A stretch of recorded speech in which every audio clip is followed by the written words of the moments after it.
Good morning. We're going to be in Genesis chapter 4 today. And, if you've watched the scriptures so far, you know that there were consequences to sin. And you know in your own life that there are consequences in sin or to sin. But in this particular passage in Genesis chapter 4, you begin to see the consequences unfold right in front of Adam and Eve. And this is the situation with Cain and Abel. And as you know, that Cain brought an offering to the Lord and Abel brought an offering to the Lord. And God accepted Abel's. He did not accept Cain. And Cain ultimately killed Abel. But before that happened, there's something I want you to see. Genesis 4:6.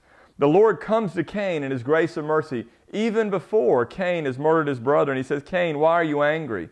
Why is your face fallen? If you do well, will you not be accepted? But if you do not do well, sin is crouching at the door. Its desire is for you, but you must rule over it.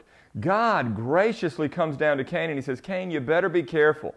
God saw the anger. He saw the animosity. He saw the jealousy. He understood that the end result of those type of feelings, of those type of emotions, could really get ugly. And He comes to Cain and He really gives him the most graphic picture of sin in the Bible. It says, sin is crouching at the door.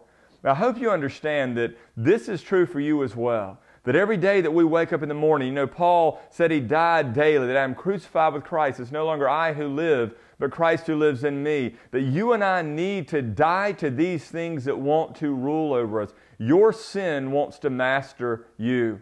Many times you may find yourself feeling animosity towards others, anger towards others, jealousy towards others. That is your sin. It is never, ever, ever justifiable. We are to extend love and peace and mercy to other people, not animosity and anger and get even type feelings. In Cain's situation, God said, be careful, Cain. Those emotions are going to master you. That sin is going to master you. Your sin, which is a daily reality, as the spirit and the flesh go to war together. Your sin wants to master you, control you, and ultimately do you in. It even says in this passage, its desire is for you. That word desire is a very, very, very strong word. It means that sin wants to rule over you. It is the picture of an armed man standing behind the door, waiting for you to open the door so that he can beat your brains in. Be careful today. Be on the alert. Your adversary, the devil, prowls around like a roaring lion looking for someone to devour, but you stand firm in your faith.